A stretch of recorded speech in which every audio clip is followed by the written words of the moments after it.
Welcome to the EST Hangout. This is the EST Hangout, and today's guests are...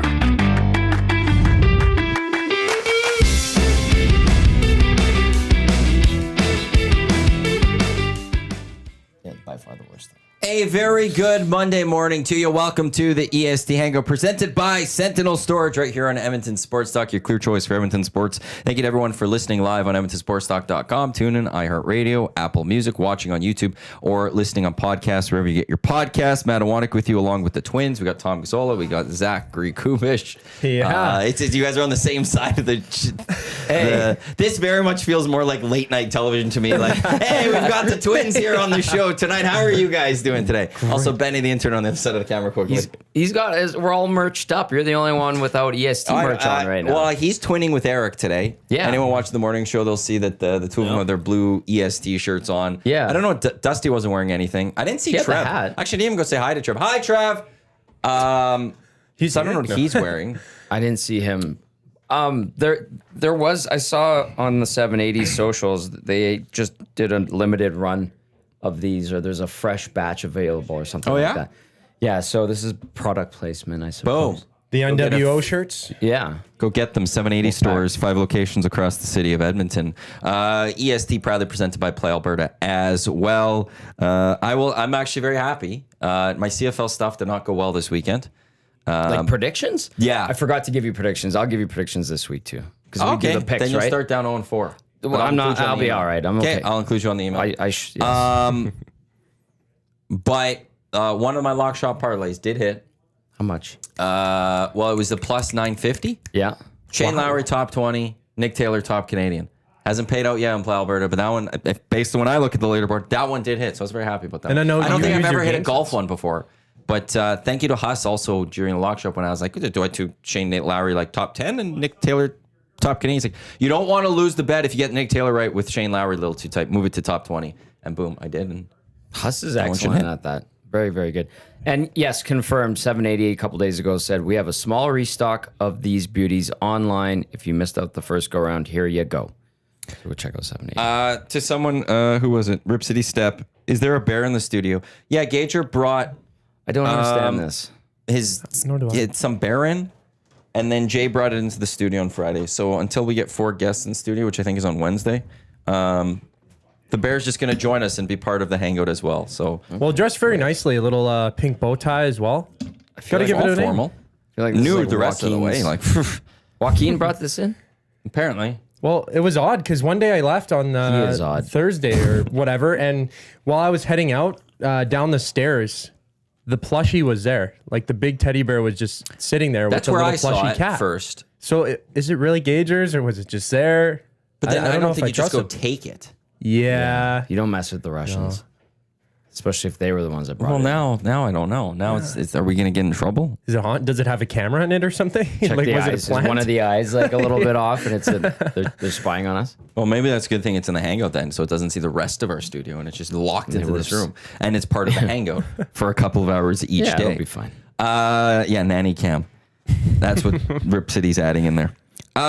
Reminder, tonight as well, we've got lots of coverage leading up to the Edmonton Oilers game. Game 3 is the Stanley Cup final. Does it shift to Florida? 5 o'clock, GCL Diesel Oil Stream pregame show. Tommy will be live at Boston Pizza Westgate across from West Edmonton Mall on 170th Street as him and Hernan and is Cass back for today? Yep. And Cass, they'll get you set for Game 3, Oilers and Panthers. As I said, also the EST Angle. Presented by Sentinel Storage, Canada Storage experts, more than 2 decades helping Canadians through life transitions. Canadian storage provider by Canadian. Find a convenient location nearest you. They have indoor units, drive-up units, and outdoor parking. Sentinel.ca. How's everyone's weekends, first and foremost? Want to have a good weekend? I had a fantastic weekend until I tried watching. Fantastic weekend. Yeah, I mean, it was a pretty solid good. weekend, Awesome. man. I I saw a like lot of hearing that. Very friends, was chipper. hanging out, you Yeah. know, summertime almost. It's Do you have very notes lit warm. up? Did you Yeah. print off notes? Oh, I printed off a lot of notes. Well, like it's pretty that. redundant because I have Oilers game 3 at the top. Obviously, everyone knows that the Oilers are playing in town. That's It's, just called preparation, though, Zach. I it's not respect Monday, that. it's game day, right? I'm going to give you a round of clicks for that one. Thank you. Good Thank job. you. Yeah. So everything was great until I tried to watch game 2. Watched the first 18 minutes of the first period there, and my TV turns black. Oh, yeah, you texted me about this. Yeah. So Wait, so my quick internet. question. Your weekend was going great until your internet went or your TV went out. Yeah. That was on Friday. Well, it was going great. It messed it up a little bit, but we came back. We came back. Like, Okay. The way you make it sounds like my Yeah, weekend's yeah. going fantastic, and the TV was like, that's just Friday the idea night. of it, though. Yeah, just the idea of it in the back of my head, though, kind of soured some things, but we moved on from it. Okay, you regroup and you mush forward. The next day is another day, right? Okay. Tomorrow's another day. So when I was watching Yeah. the game, watching it with my pops, TV turns black. We're like, uh-oh. And of course now, instead of it being coax or whatever, the cable is separate from your Wi-Fi. It's all the same. We look at our internet, completely down. So it's not the TV. it's not even the TV. Oh, okay. Everywhere in the house. Like my mom was watching a movie, So your internet just went out. just blanked completely. So Are you Rogers or Telus? Rogers. Okay. Yeah. So it was really unfortunate. During the intermission, we tried to ring up Rogers customer service, and they're like, "Oh, so like, yeah, what's your name? Oh, what's the account? Oh." So my dad's talking to him for the entire 17 minutes of the intermission or whatever. It took him 17 minutes to say that there was an outage. He could have just said, maybe he didn't know the news right away, but he said there was an outage. So I had to pull it up on my phone on a little streaming service and watch, set it up, me and my dad right beside each other on the couch, set it up on a little tripod to try and watch it. We're like, sort of had to have like binoculars or something or magnifying glass. So I watched almost the entire game like that. It ended up kicking back in during the second because I tested every so often just to see if it was back on. Seemed to be running smoothly. And then, Verhaeghe has a rush towards the net. He goes to go drop his shoulder, protect the puck. Great chance. It looked like it would have been. Cuts again, like pauses completely. No. So cuts a second time, and I'm like, oh gosh, what do I do? What do I do? So this time I'm freaking out. I run to the car to make sure that I can have the radio broadcast of it on while setting it up on my phone. So we ended up watching the entire game, but in little bits and pieces there. Got all the action though, and even during the overtime it was like that, but we mushed through. Well, this was an off-topic topic for the Reed Wilkins show a number of months ago, if I'm not mistaken. Because Reed and Jay had a discussion of what would you do if your TV went out? And most people went, well, I just throw it on my phone. But yeah, you had to live that, and you had to live in the worst moments. Yeah, and my That dad one was like, sucks. I'd be freaking out if it was game 7 right now. Like, he was pretty calm, and sometimes when, he runs into some trouble, especially watching the Oilers, he gets a bit upset. But in that moment, he was like, all right, I'm just, I'm going to take it as it is, call Rogers. If it was game 7, though, he'd be livid. If I just that for an outage in an area, there's going to be somebody who's livid. yeah, During Stanley Cup For final. sure. I'll Well, put that on especially on a understatement. game, like if it was any other day, I wouldn't have cared. Realistically, would have went on a walk. Oh, it could have happened that day. It's just not during that time. Exactly that. So I was like, oh, do I run down to BP's? Like, I'm not sure if it'd be That was a very good busy. It was the solution. back of my mind. Yeah. Drive there during intermission. I live pretty close to one. Yep. Didn't end up going there, but we watched the full game. The and- only risk with that one is sweat off my because back, it's man. Stanley Cup. It might be full. it might be full. It might be Yes. like that is the one thing where like if it was regular season, you're getting in, but Stanley Cup that may change a lot. Where like you might actually walk in like, oh, there is nothing here. right. That is the one. I tried and sneak into Hudson's too. I wasn't close enough to one though. To try and Yes, sneak to. smart, man. Yeah, if you get into a BP's and you're in a dilemma like that, $5 off medium pizzas, $1 off tankers of Molson and Coors on game days. I'm just saying. Might have calmed the nerves there, yeah. He's not just saying. He's just saying. Just saying. You could have that then at Westgate tonight There you with go. Tommy for Game 3. This series is just full heavyweight right now. Like this is a heavyweight tilt. Yep. Where there's not a lot different between these two teams right Fix now. that. I got that. Clinging. You're right. The boys on the morning show, listened to them talk, and people have theories, and we saw the D pairings were different at practice yesterday, and is Knobloch throwing up some semblance of a smoke screen, or what's going to happen? They are so evenly matched. Like I asked on this show last week after game 1, if you're the Panthers, do you really feel you need to tweak much? And then after game 2, and you're the Oilers, what do we know for sure about the Oilers? Well, their second periods haven't been very strong. Florida has been the better team in the second period. Florida took a lot of the momentum in game number 2 in spurts after the first 10 minutes of the game. And then well, special teams are going to be a factor, but I thought Edmonton was a little too loose and sloppy with some of its play on Friday in game 2. Got to tighten that up a bit, but Yeah, it feels so long, actually, a little bit right now. I know. But there was a moment, I'm just trying to remember which period it might have been. Might have been the second period where, once again, the Oilers were just beyond sloppy. Yeah. Just turning the puck over. Florida, and honestly, for Florida, they've had both second periods. They could have put both of those games away. Yep. But the Oilers, to their credit, while being sloppy, they didn't allow, or maybe a little more to Stuart Skinner on this part, didn't allow that puck to go on the back of the net. Mm-hmm. But they just struggled in the second periods of both those games. Yeah, just getting out of their own end. Like, it was like they're stuck in the mud. Yep. Like, the That's a good Panthers analogy. pulled up the boots and got dirty. Like, just the Oilers couldn't do anything to bring it out, and the broken plays in front and stuff like that. But you do have to give credit so much to Stuart Skinner. Like, both goaltenders are playing fabulous. Bobrovsky stole parts of those games.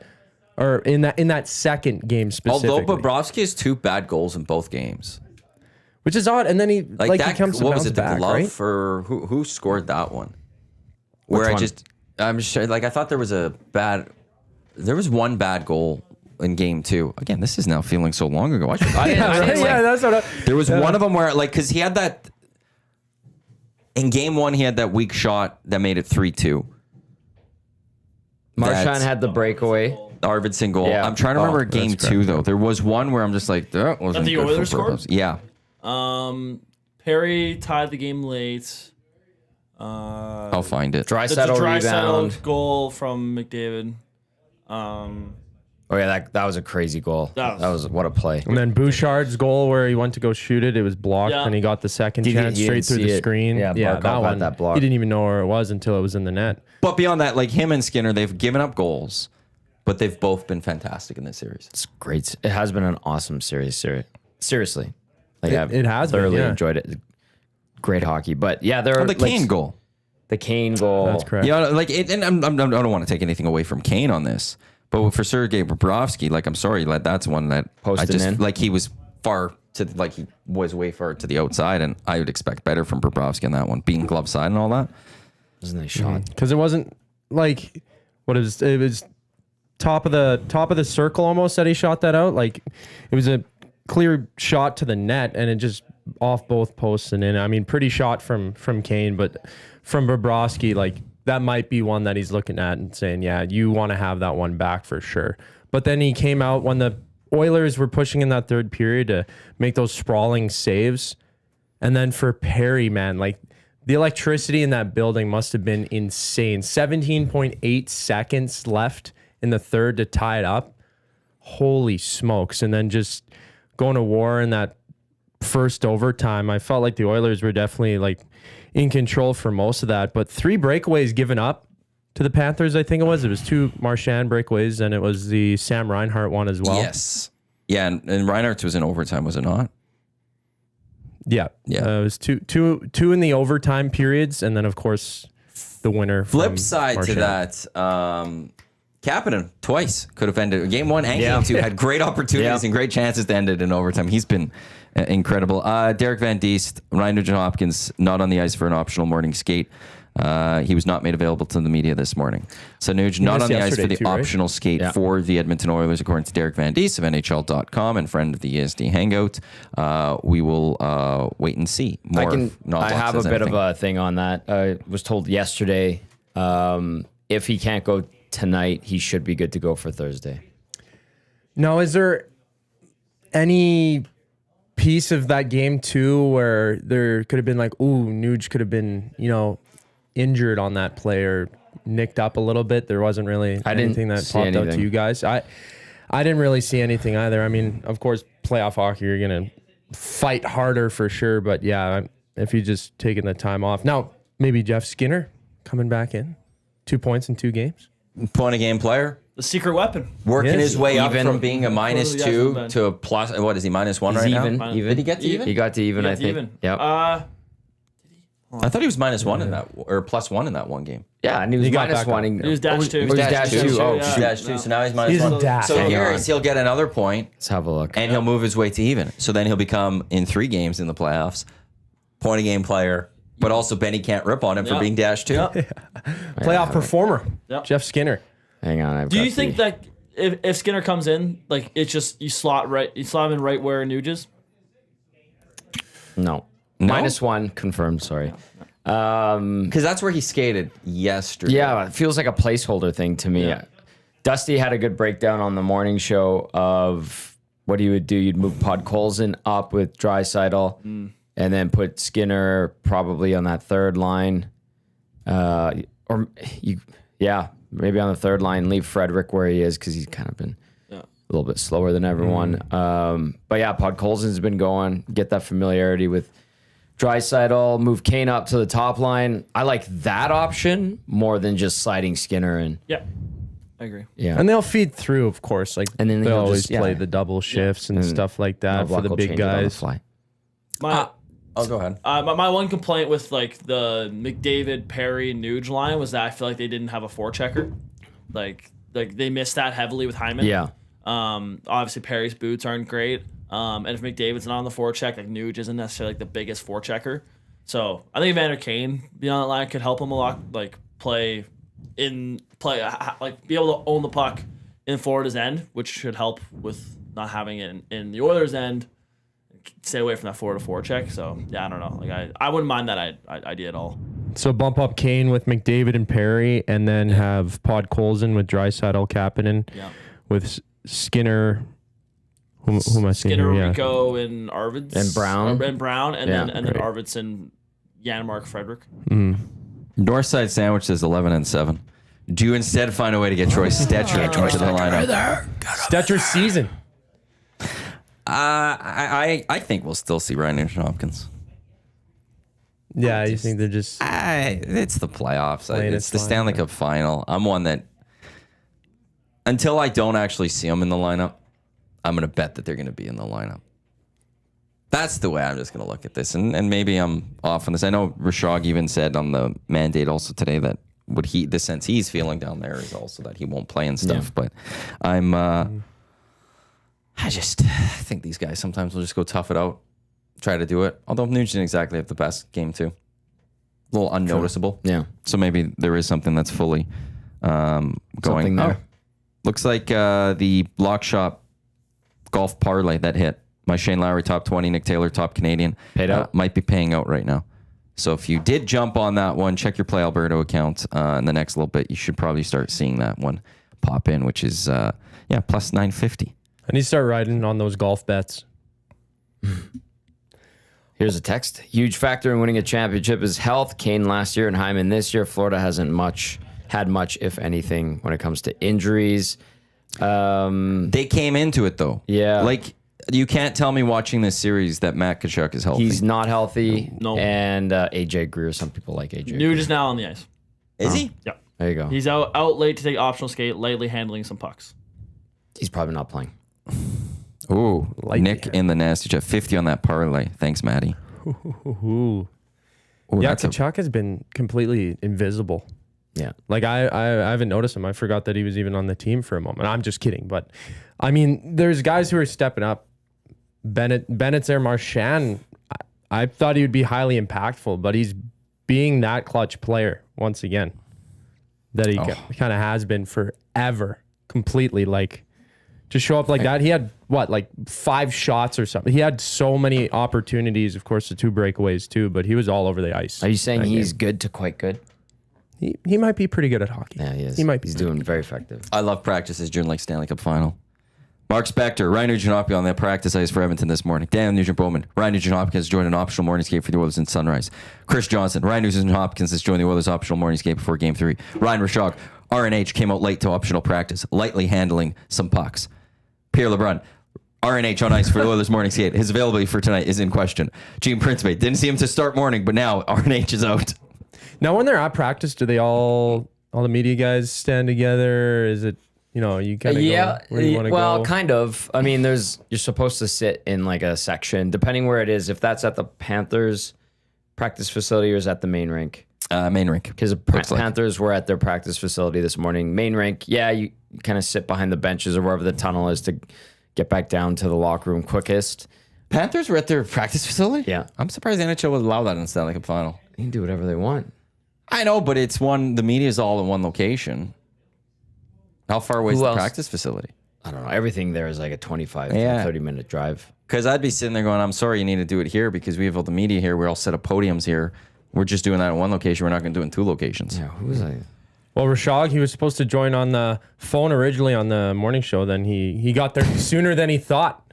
Set up his phone on the backpack in the stands. Join. If you're on Twitter, go like Lieutenant Eric's latest tweet. Ryan Nugent-Hopkins has joined the optional skate ahead of Game 3 per sources. Please go like Eric's tweet. Please there. go I do like. that one. He's always good on Twitter. Yeah, I love that everyone tweets the same thing, and if you missed one, you're gonna at least see one of them. So overall, where is everyone feeling going into Game 3? Like, I don't think any other fan should be feeling down in any way, shape, or form. Post game that the other text night. line. Jesus. Well, it's hard to be down when it's a 1-1 series. And I know that the Panthers have showed up and taken over certain periods, had that long stretches of momentum where they just dogged on the Oilers, holding them back in their zone. But the Oilers have fight. Each team is so good that it just comes down to those smaller mistakes and you get those chances there. So I've like... It's hard to get a feel of what's going to happen here tonight. Like if Nugent Hopkins isn't going to play, having Jeff Skinner in the lineup, then you're taking another skilled player and a penalty killer out of the Oilers lineup. So when it comes to special teams like that, it might take away there, give more opportunities for the Panthers.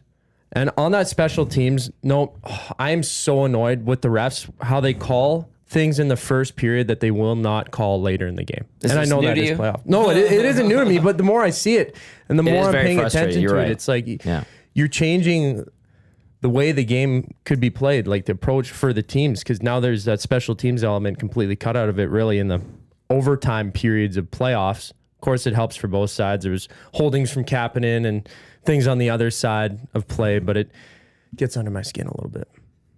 What do you guys think is going to happen tonight? Well, just to that point, though, I think that favors the Oilers with less power plays to a degree. Mm-hmm. They're really good 5-on-5. Yeah.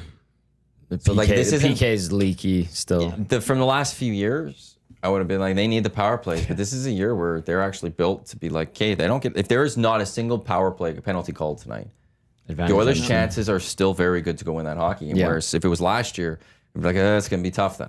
So I actually was, I was fine with the officiating as that game went on, though. I know some people, the too many men penalty will be one people will look at. But beyond that, I think like overtime there wasn't anything I would have been like, that needs to be called. Yeah. It was just good hockey Yeah. that was going for 2 periods. That's what I think it's just like the greatest hockey right now. Like It's- it's yeah. incredible. Yeah. I've such entertaining games back and forth, everything. Like it's If you're the 30 other clubs in this NHL, you're sitting there going, how do we get to that level? yeah. Yeah. Like, and that's like, we've got a lot of work to do to get to that level, I think. Yep. Look at the teams that Edmonton and Florida just like Dusted. dumped. Yeah. Dusted, dumped aside like it was nothing. This is Hangout Headlines brought to you by the Ranch Golf and Country Club, offering premier conditions, top-notch service, unmatched value. If you're looking to golf around this week, there's no better place to do it than at the Ranch. Book your tee time, theranchgolf.com. Proud home to the EST Golf Classic presented by Play Alberta. Did you guys see the towel that the Panthers have? No. They have on the seats, it's like a rat, but they put in 3 Easter eggs, which were like little symbols of the 3 teams they took out Oh, in the I like playoffs that. this year. So That's I think clever. Daniel Nugent-Bowman had, so let's say Rats rule with a Panther, but then there's the Maple Leaf for the Leafs. It's like an earring. This is the Hurricanes' little logos. Yeah, that's the. and then there's a warning lightning sign. bolt somewhere. Where was I think this might be it. Yeah, The lightning bolt. That's clever. Is that I the like one? that. And I think, I'm trying yep, I'll send it to you. There it is. That's pretty The cool. one on the Yeah. left there, Benny. Yeah, yeah, Yeah, that's that's the one. I'm pretty sure that's it. So yeah, it was a nice little, it's a cool little thing. It is cool. I remember 2017 San Jose. Each game they would have like a different little theme on the Oh yeah? rally towel. I think Edmonton's just kind of gone with the same type of let's go that playoff logo, the one that William Huff has done the decals for. and then it just says game 1, and it has the 2 team logos, which is fine too. But yeah, I like those neat little things. And confirmed, Panthers were at their practice facility, Edmonton, at the main rink. Yeah, that's interesting to me. Yeah, and it just, media wise, like you either have to pick, like, Yeah, well, I'm that's going the to thing. Panthers or I'm going to Oilers, and it kind of sucks that way. And it's just the logistics of Well, for the Panthers, it works out nice because the Canadian media, which is a large part of it too, I'm assuming they're going Oilers. Yeah, but here's the other thing too. With like it was yesterday, last night. I got home from Calgary and I met up with my brother for a bit and Doof, who's a nasty. After they went to the Riverhawks game, and they're like, "Boy, it's like nice and quiet around here." I'm like, "Yeah," because everyone that was in town all week last week is gone, and it was like, nice little exhale. But Now the civilians of Edmonton get a take back, take back the area. it was a nice repose. But from every outlet, you do have pretty much multiple reporters and scribes there that can, divvy. But TSN, Did they went all Oilers? I had LeBron there, I had Rashog there, and I had about Chris Masters? Johnston there. Masters might be the other Masters guy. might be in he might be the Florida. guy that's gone Yeah. there. Also, I got a sidetrack to this one. My buddy did text me this over the weekend, but I saw Gager just retweeted on Twitter as well. Rory McIlroy went off on him getting a Toronto Maple Leafs jersey in advance of the RBC Canadian Open last week. What did he do? He had a double bogey. He had a quad. He had the worst 36-hole finish of his career. After buying a Maple Leafs jersey? No, after the Leafs gave him a Maple Leafs jersey. boy. He was knocked Keith out Pilly in the gave it to first him. round. Yikes. Basically, yeah, he didn't. He went through 2 rounds. He got the 2 rounds. He didn't see it. He didn't see that 3rd round. He couldn't get there, and he didn't see the weekend and stuff. So sounds like the Maple Leafs. Sounds like the Maple Leafs. Come on. Oh, It's on boy. brand. good It job, took a Keith moment. It took a Pelly. moment. Good Yeah. job, Toronto Maple Leafs. I didn't like that at the start, and you just hurt Rory McIlroy. So Hey, did you know that Go at away. one point, the Maple Leafs, they can win the Stanley Cup? yeah, Isn't that what Rory said? Yeah, he was at it, and he's like, if I could win the Masters, they could win the Stanley Cup. Well, yeah, no kidding. But what else is Rory also supposed to say? It was Canada's Open, not Toronto's Open. So go away. And look what you did to Rory McIlroy, you asses. We have a lineup note really Sweet. quickly from our boy Stephen Wino. Big thank you to Wino for hopping on with me pregame on Friday. Says AJ Greer is in for the first Stanley Cup final game of his career. Jesper Boqvist is out.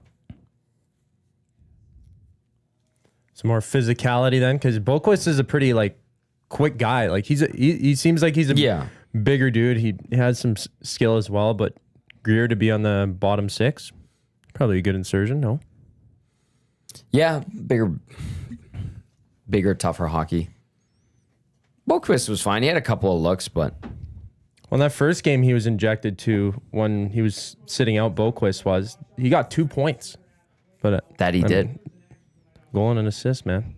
Now, talking about points, I mean, the Florida Panthers team is so deep, of course, entering the series, almost 4 players or something, 13, 12, 11 points. Everyone's scoring. Bennett has the most points on that team with 19. And then Connor McDavid, when you compare it to him, it's 32. So, I know we're still few games out where somebody can kind of tip the scales in their favor for Conn Smythe, but who at this point would you say would be the favorite if there is a direct one? Because right I now, think it's hard Connor to for pick. the Oilers. For me, it'd be Bobrovsky for the Panthers. But Bennett would be right there. Don't expect Bennett to score tonight. He scores on the road, not at home. Benny and I were talking about in a lock shop. We even said, We kind anytime of called goal. it. We said, you may not want to bet on the other team, Yeah. but an anytime goal for Sam Bennett might be a nice bet for tonight. Yep. And boom, that hit. First thing in the game, too. But that's where it's I would, for me, if I had a vote and Florida won this, that's through 2, Bobrovsky would be my favorite because he has been outstanding in this series for them. He's been pretty good. Although, but to that point, I was thinking about that at one point this week, and I was wondering, could Connor really get it twice if the Oilers lost? No. Yeah. You don't think so? Leading the points right now, and He'd it have was to be special, but he's always special. exactly. Like, It say he was gets one a- I thought, hypothetically, if the Oilers were to lose, I wouldn't be shocked if Connor won it twice in a row, unless they feel like That would be like the first time ever, wouldn't it? it would have to be. Yeah. Unless he, like the voters go, well, he didn't come out last year. He doesn't want this. We can't vote Connor. Well, sure, there's that to maybe play in the fact, but say he gets like 40 points, right? Well, he's not Still, going to I get mean- 40 points. Not getting it 40 points. Well, say he 40 does something- points. Oh, I guess over the playoffs. I was thinking. Yeah, Stanley no, Cup. no, Sorry. I was no, thinking of this, no, this cup obviously final. I'm not, like, well, that's This isn't okay, but- basketball. This isn't basketball. Yeah. It's just like he doesn't come out. It's clear that he wouldn't want it as much. Like he doesn't care for it in a loss. That's where I could see the voters then going, you want to know something like, let's stick to Florida because Connor's just going to be pissed off about That is this. true. And sorry, Zach, you're right. He could get up to 40 points. He's at 31 right now. Oh, that's fine. I yeah. was thinking just serious for a second. I was going to, What are you saying here? No, what are we no. talking about here? I'm not betting that, no. It's over across the whole playoffs and Yes, stuff like yes, that. it should be So clarified, yeah. I think Bobrovsky to me would have to be up there for Florida. It'd be hard as a Marchand, too. like what. So they when they vote for the Conn Smythe, when does the final, I guess, cast go? Is it right when the series It's like is the over, or last is it game. already? Yeah. Okay. It's done like pretty late from what I remember.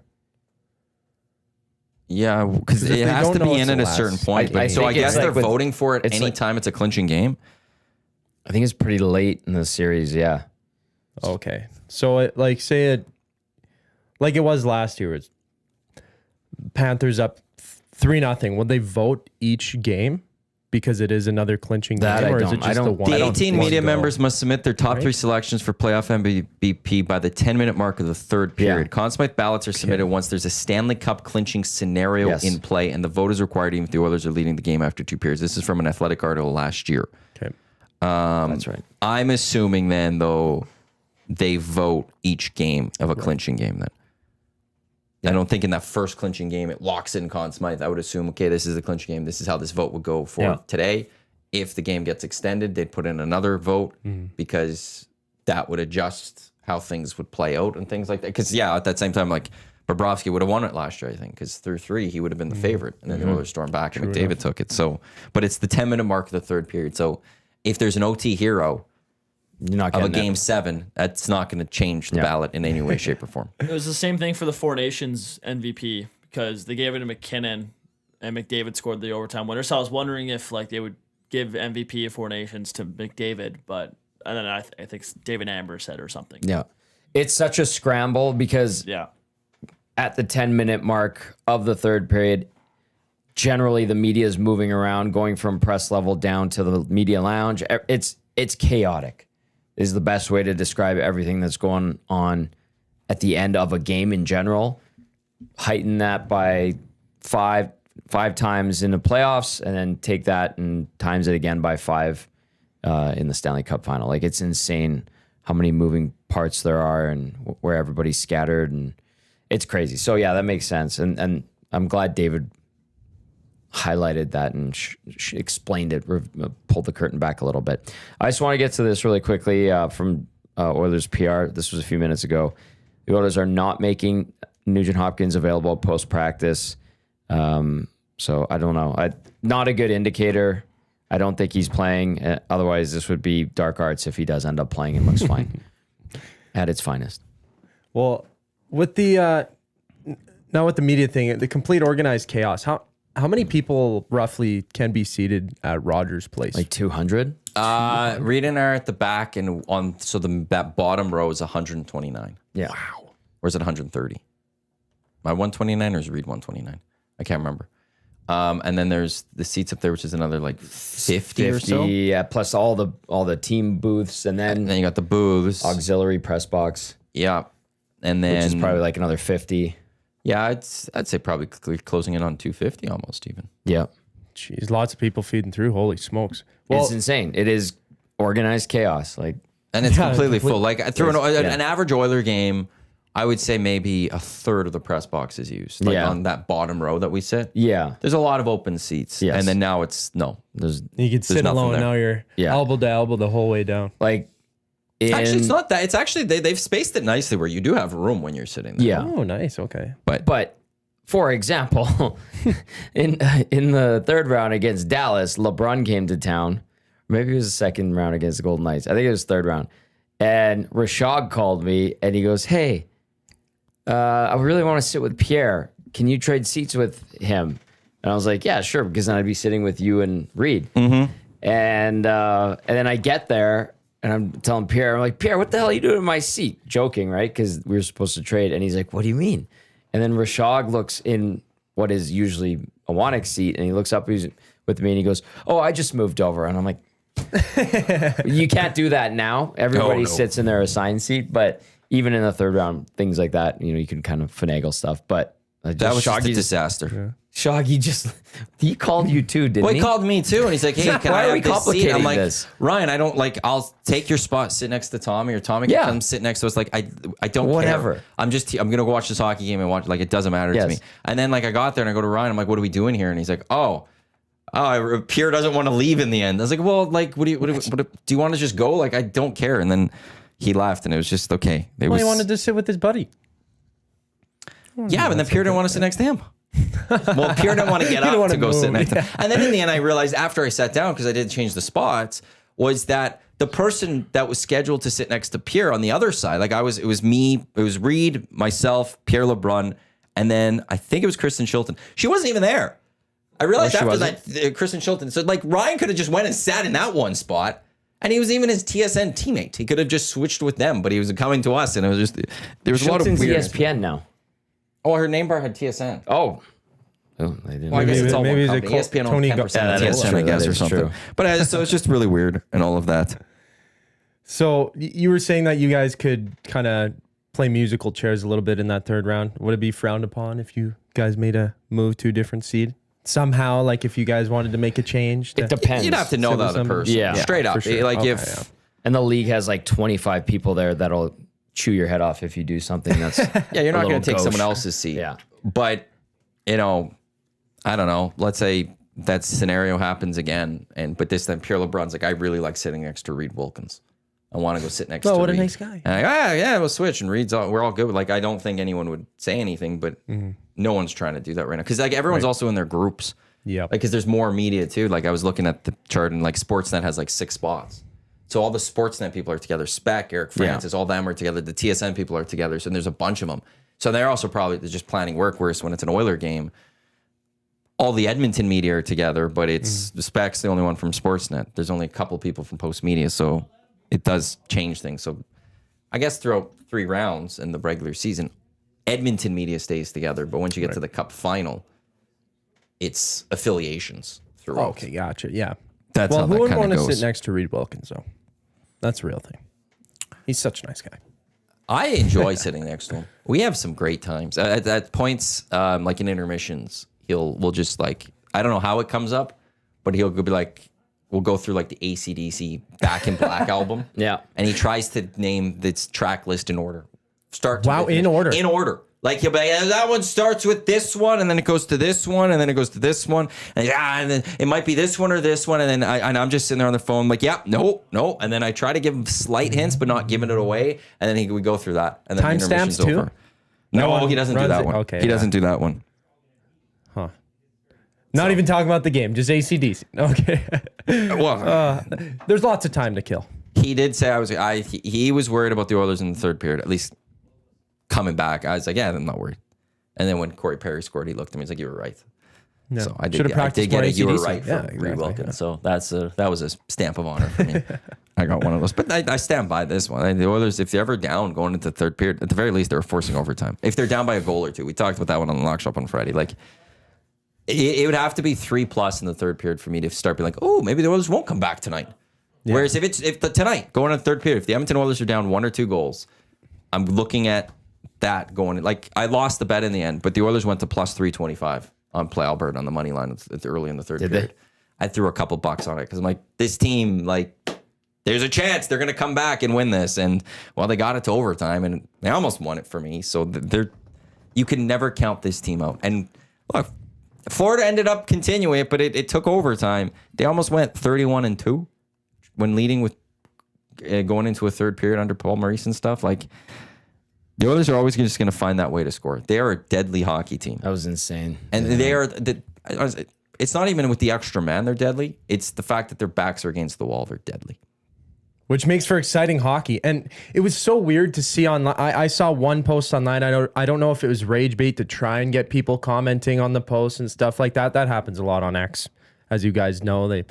Weird things get posted. But somebody said, man, what a snooze fest. The Oilers and Panthers for a second straight season. And it's like, really? Come on. These are the two best teams by far in the NHL. You want the best product out on the ice, and that's what the NHL really has right now. You got Connor McDavid, Leon Draisaitl against the Panthers, who are trying to win for a second straight year, and all the storylines in this series, man. Like it's really exciting hockey, and like it's just a pleasure to just sit here and watch it. And you know, I don't know. Like, you were saying the post game was kind of worried a little Sky bit. was falling. Little, yeah. Sky was for some, not everybody. One but, game. That's why it's the best of yeah. 7. But there was. I mean, I point back to after Game 3 of the second round against Vegas.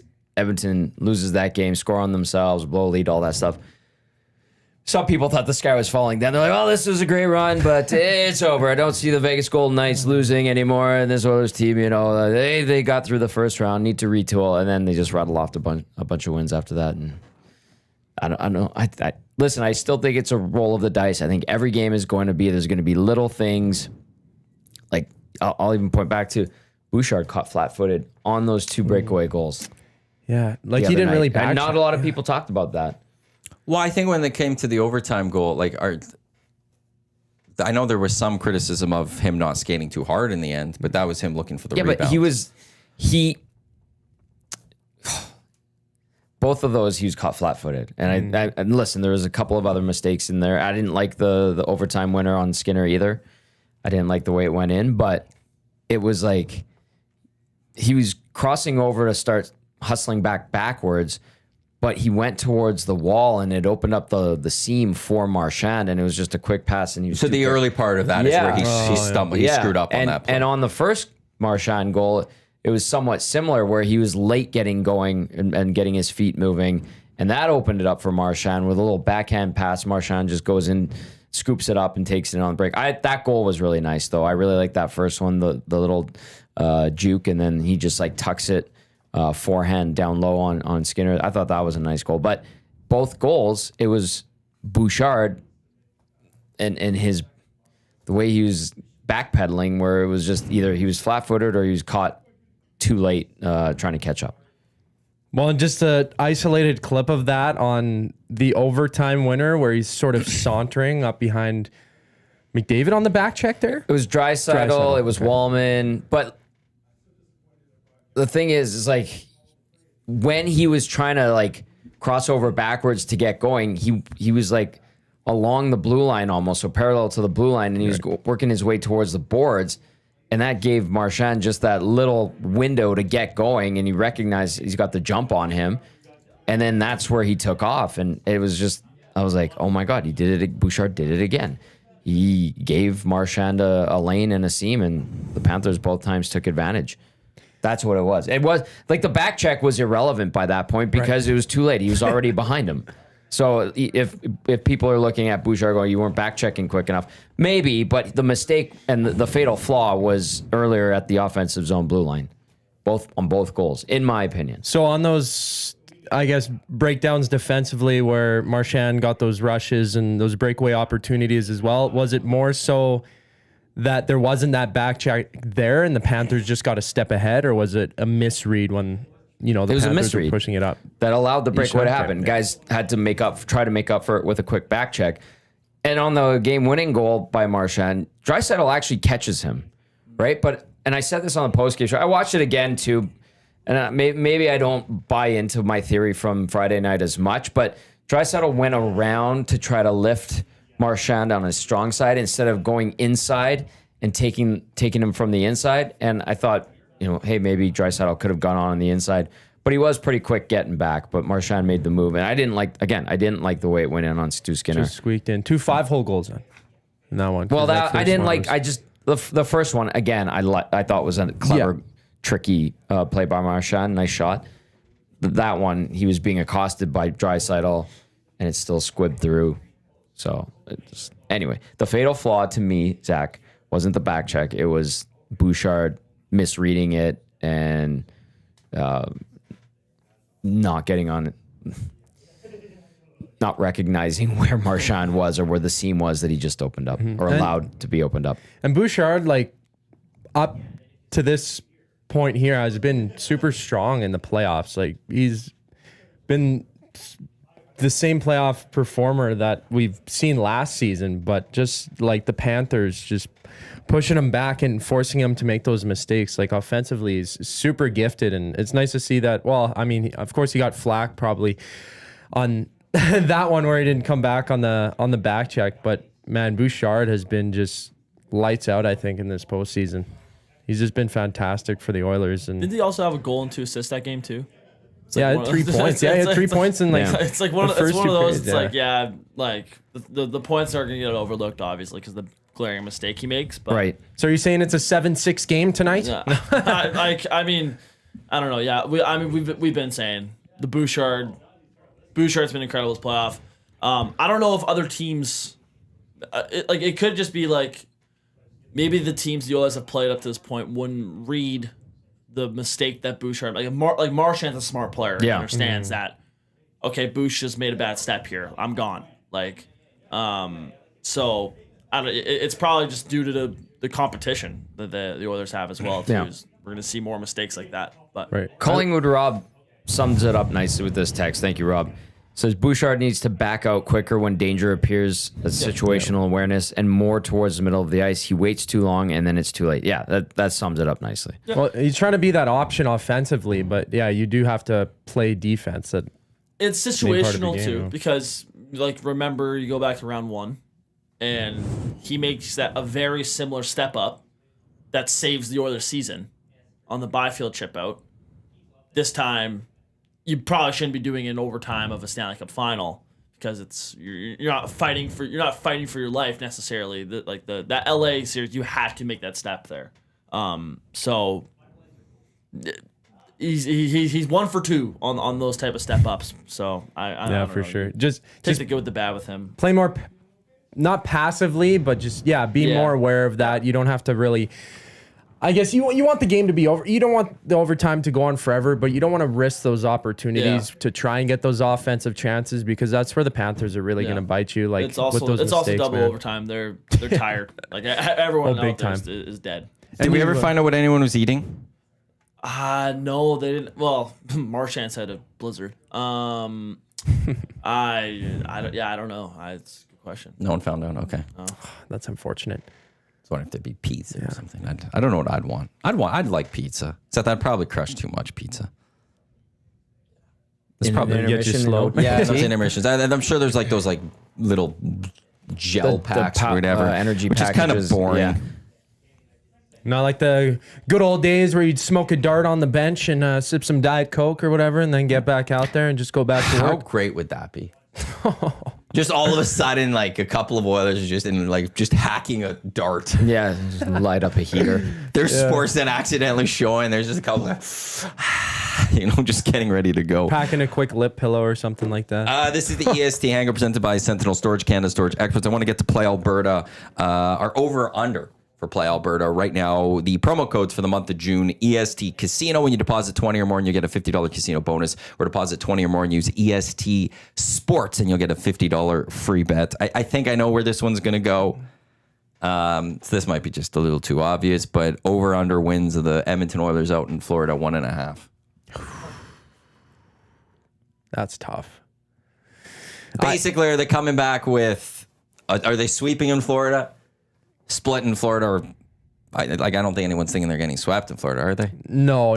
Split. Yeah, I think it's going to be the split, and I have an odd suspicion that the game tonight is going to give the Panthers a series lead. Then the Oilers are going to tie it up at 2 in that second game down in Sunrise.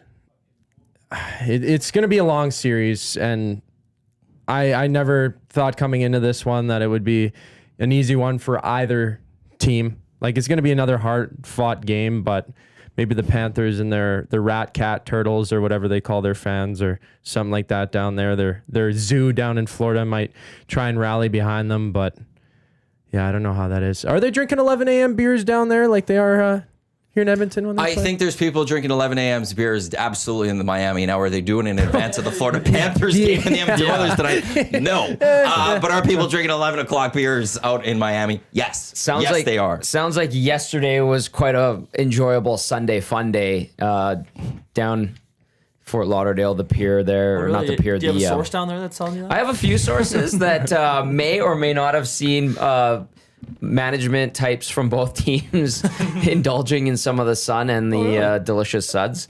Yeah. Oh, Yeah. Isn't there like a place there? It's like named after like a part of your body. It is, and then there's like room after that. Room. Yeah. Okay. Yeah, I no. can't. I don't know. The I've heard knee it's pretty room? good. I've heard it's pretty cool It's a there. kneecap room Yeah, or something like that. shoulder room, something Earlobe like room? that. Yeah. Yeah. Very, very popular, I guess.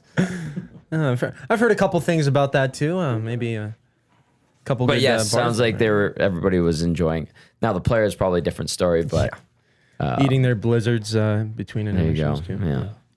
Man, I wonder what like those guys do eat on a daily basis for sure. Like when you're prepping for hard games, as they do, and in the mindset where it could go to 5 periods once again. Like what kind of, if they change it up at all out of their regular routine, you know, they're eating a little bit more to have that extra energy. I mean, they've played 3 games in two. Like it's you gotta be energized for it. Like Yeah, that's why the blizzards are, man. yeah, those chefs are busy for those things. Yeah, they no are. doubt. Very, very busy. Can't fit in a quick granola bar. I love those minor hockey league teams, or really any like tournament that you go to. I always see, you know, there's a table, they got the granola bars and then just oranges and stuff like that. Yeah. Anytime I call a game for those, I try and sneak an orange out of there or something like that. Yeah. Oh, can I take one? Or no, nobody's there. I look both ways and might fit one in my pocket, but I don't think anyone's going to be too mad taking an orange. It's been a while since I had a good orange. Not gonna lie. I need to have Nice a and good one. refreshing. I just spilled almost coffee all over the place here. So, Well, but who- didn't hitch my white shorts. There we go. Oh, I didn't That's get the the white success shorts of all that today. one. I love the white shorts and stuff, but these most washed that I'll ever have. Well, who do you think shines in Sunrise with the game set? With the game set. What the hell does Game- that the mean? match- That one took, you went too the far. It was matches- fine. You were, Yeah, you were matches- good on that one. Who do you think Game 3 is shines in set Sunrise? In Sunrise, who shines? I don't know. I'm You trying to had make it through terrible 2 puns. lines. You Okay, had it through 2 I lines. had You it needed there. to stop there. Yeah. That's Hit where you the need to go. brakes. Yeah. Who Hit the brakes, Q. shines Yeah. in Sunrise was a good way. Yeah. Leave it there. Yeah. That was too much. Didn't need Too that much. one. Trying to find my inner Gene Principe. Nope. Missed the mark on that one. I did. No Is that target Benny? yet. Who's Go ahead, Benny. rising Yeah. in Sunrise? Who's rising in Sunrise? Are we talking Oilers or Panthers? Both. Doesn't matter. Game 3. Man, I was a little disappointed with Nuge's game, and no, obviously we're not sure if he's going to be playing tonight. I would like for Trent Frederick to make it known that he's in this series a little more. I think he needs to. I think he can shine a little bit in Sunrise because I debated having him in the lineup in my head just because he's a physical guy who likes to get under the other team's skin, and you would think that suits perfectly in this series. But I think his a high ankle sprain is what he's got is affecting him a little bit. But I also just think in scrums and stuff he's not doing a whole lot. So to me there's not a whole lot of passengers on this team, but there are guys that aren't producing, and if you aren't producing, you gotta have some type of role or effect on the game. And I just think Fredericks has been probably the lowest out of any Oiler on the ice right now. So I'd like to see him shine in Sunrise. Yeah, that's a good pick. Like he did have that quick scrum with Kachuk. Chuck, yeah. But I mean, other than that, he wasn't really that. More. That first shift he had with the Oilers against LA where he screwed up his ankle. Yeah. But then went and ran over a guy and started a bunch of stuff. That's where's that? Let's see more. Yeah. What do you guys make of the reports that Oilers and Frederick looking at an extension and stuff right now? I can tell you that he has enjoyed his time here. That would make a lot of sense. It's just what's the price point going to be? Yeah, I think he adds that's my worry.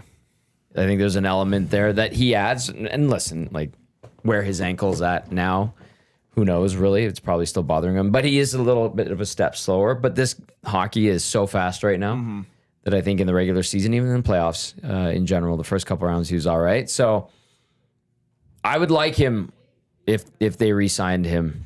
I think he brings an element to the team that now they have enough of, but during the season they didn't. Yeah. He can chip in with some offense. I think he's a good player. They could find the right deal. But I've been told that, he's really liked it here and would be open to staying.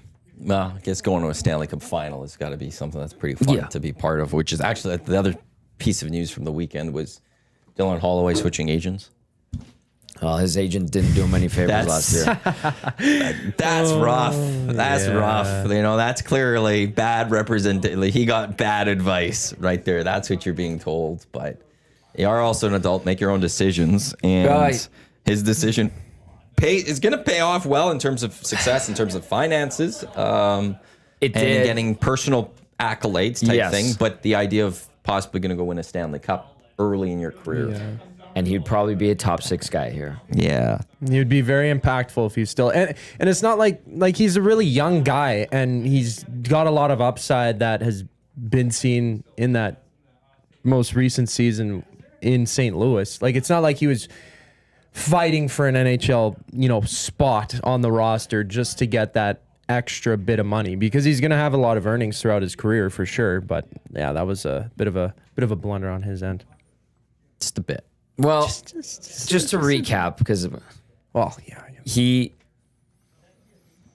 had an opportunity to make a play in the offseason, took that opportunity to force the Oilers' hand a little bit, make a little bit more money immediately, thinking that they would re-up him, that the Oilers would be like, we can't let him go. Edmonton called his bluff, let him go. He had a great season in St. Louis, got hurt again, which is concerning, by the way. But he got bad advice from his agent. And so when it was announced that he was moving on, it was like, yeah, okay, it makes sense. And I think that agent, his only other client in the NHL was Nick Blankenberg, 6'7" D-man in... Why would you trust an agent who has no players in the NHL? That's a real such question, a move like that. Yeah. I don't know. Belsey knows the guy too, so he's a good guy. But Well, that yeah, makes that it was worse from a that was Dylan bad advice. Holloway And perspective I know there was firsthand. I know there was regret, and throughout the process, he was hoping that the Oilers would match the offer sheet, and it didn't happen, and he was not happy. Portions of this hour of the EST Hangout. They are brought to you by the High Product Marketing, official merch partner of Edmonton Sports Talk. Promotional products that bring the buzz. You can check them out at thehighproductmarketing.com. Thank you, Zach. I appreciate that. Yeah, we should have a little soundbite or something. The bzzz. Little button that we can press. Eric always likes to, we'll throw out the bzz a little bit when we do that. EdmontonSportsTalk.com, shop EST at the very top. It's where you can find all of our merch that we have still remaining. What do I have with it? There is still some Edmonton Oiler colored EST blue and orange hats that we do have for sale. Dusty wore that on Overdrive the other day. I love that. Nice. There we go. I'm gonna have to ask him if he got any pushback. Look, I'm looking at the photo. Oh, look at that. Yeah. Oh, yeah, actually. Oh, there we go. I have to ask Dusty about that because we were sitting here and he's like, okay, so I've got like an hour and a half or something. I forgot what time, how long you said. It wasn't long. He's like, I got to go get a haircut and I got to do a hit with Overdrive after. And I'd like to get the haircut done before the hit with Overdrive. Am I going to have enough time to get home and do the hit? I was like, well, worst case, you could get the haircut done. And worst case, you could do it in your car. Which he did. But then why didn't he put his hat on? I don't know. He just got his haircut done. And he was worried about getting the haircut done before doing the hit.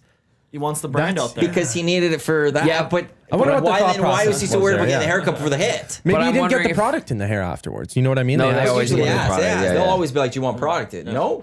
Did you get in trouble for Why- wearing the hat on Overdrive? No. Oh. But why did you wear the hat? I'm on glad you Overdrive? did. Nice haircut, by the way. Yeah. Oh, you didn't get it done No, I yet? had tucked it behind my ears. So I was sitting in the truck outside the haircut place. Oh, shit. I thought you were When heading I got straight there there. was like 5 people in line. And I was just like, okay. So I ended up getting the haircut. So you didn't have the haircut I did the yet. hit. And then I actually went to a different Mr. Barber. down in the Hamptons. Yeah. And the guy, I sit down at the chair to get my hair cut, and one of the guys comes over, he goes, Dusty, huge fan. He goes, next time you come in, call me and I'll cut your hair. Nice. Hey, let's go. Alex at on Lassard Road. Alex at Mr. Barber on Lassard Road. Yeah, I was sitting in. Very- I wore it. Very nice. Oh no, and I wasn't the hat I was worried about. I thought you wanted to get the haircut before the hit, and I thought you got the haircut. I'm like, why are you putting a hat on before the haircut? No, I just tucked it back. That's what it was. Okay, and I'm That's what it glad was. you wore it on there because it's kind of all like convoluted and well done. That was a sneak. That's a coup right there. That was good. That was That's a good. coup. Yeah. It was funny. I came home that day from here, and I just had food. And I went on YouTube, and I just saw like whatever an overdrive like clip like from their show. I was like, I don't know, talking about the Oilers. So I was like, oh okay, well, I'll watch this video while I'm eating. And I looked down my food, I looked back up, like, oh, it's Dusty. What's that? I just saw him like an hour ago. Like, oh, I didn't know he was on overdrive. The iPad kid going to work. It's yeah, I've been on that show. It's a good show. Yeah. Those guys are good dudes. See, I was half hoping that he would have just not gotten the haircut and kept growing his hair out for CFL. Obviously, you want to look good and presentable on the TV, but I was half hoping just a glimmer of it that he would just keep growing out the hair. Maybe a mullet on Dusty one day. I did not see much of Dusty's first call of the year. I didn't either. Well, there's no other game. There was a game that night. That was the thing. So I saw a couple minutes before I headed over, but wasn't able to watch that one. Started off strong picking CFL games and then fell off. The last Hamilton, man. That offense just wasn't clicking at all. Did not like their decision to go for 2 on the first touchdown as opposed to the second touchdown. Jay didn't mind it. I didn't like it. When you're down 15 and you score a touchdown, I would rather just make it 7. Take the points. Take the points. Yeah. Know that I'm still 1 possession back, as opposed to you missed it and you're 2 possessions still, and it's just one like you feel then it's over. I would have rather. I was surprised they did that too. And then also, I got mad about this on the Green and Gold kickoff show a little bit. Their second down play one, they had the running back. I thought they handed it off, and he had a clear lane into the end zone. But they both threw it short of the end zone, hoping to get in the end zone. They completed a pass and then get the 2-point conversion. Yeah. You have 20 yards deep. You have 60 wide, I think it is, 65 wide, 60. 60. You have a lot of field to work with. Why is the ball on a 2-point conversion being thrown before a goal line? I don't understand that decision. That makes zero sense to me. So Hamilton could have had a nice comeback there, but they blew it on that case. So I wasn't happy with that. As for the Edmonton Elks, they go to BC. We had the Green and Gold post-game show on Saturday. Good show the other. I was watching Thank it. you. I had a bite to eat after the Calgary game. You guys were fired up. Well,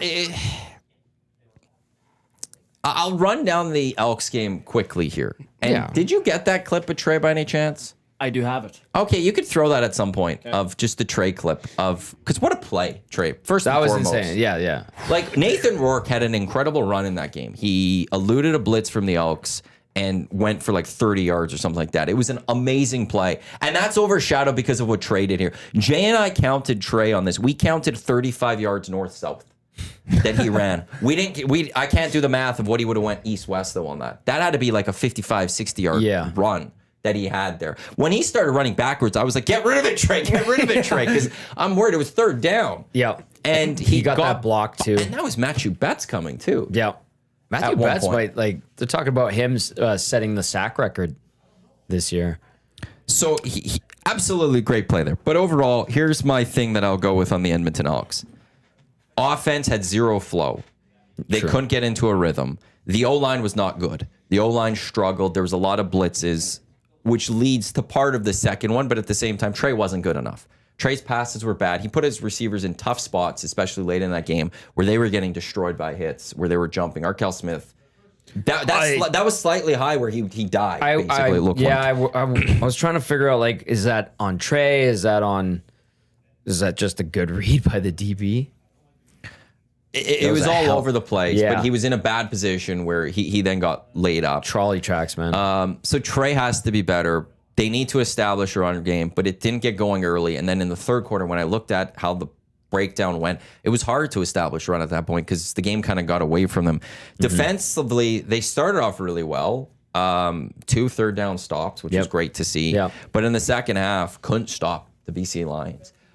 It was 62% the BC Lions were on 2nd and 7s or longs and conversions. just great job on first down, forcing first and long or second and longs or forcing second downs, but then couldn't stop them on second downs. Coverage was great. Had a couple decent returns from Conn Smythe and Javon Leake. One called back with the penalty. Bad penalties in times. Even just what didn't help the run game was there were some illegal procedure penalties on the Elks offense that now it's 2nd and 15 or 1st and 15. Not running the football. And then your kicker cost them 7 points. Blanchard. I mean, who was it? Someone on the panel was talking about Rennie Paraday when he first broke into the league, had a tough first year. You guys were talking about it, weren't you? Killam said it. Killam said we it. played the clip right. of Killam at the end of the game, his post game, and he said he was there in Calgary with Renee. Yeah. He had a rough start. Yeah, now he's a Hall of Famer, obviously, but I hate him because he's just so good. I met him. He's very nice. He came out to me. He's like, "You knew?" I'm like, "Yeah." He's like, "Nice to meet you." I'm like, "Okay." Good. They're very good to deal with down there. I have to admit, like down in Calgary, it was a good time. The Elks are awesome too. Ty Cat's great, but I was just like, "Wow, this is being very nice to an Edmonton." Maybe learn guy. from Pete Hanlon. Pete Hanlon's excellent. He's the best. Yeah, he's the best. But yeah, 7 points cost. Here's the one thing though. I didn't like that pick. Sorry. Oh no, it's bad pick. To three Lions there. I don't know which guy who's targeting. I don't know being who he was targeted targeting. But the suits had. It might have been Mathis. That was the other thing. Actually, Jay pointed out a lot of targets to Mathis. He was the number 1 target receiver, which is a concern. 8 targets, that was? Yeah. I know he's Right? he's giant, but like Oh, and he had a rough So, game. And to start, yeah. he had 2 penalties.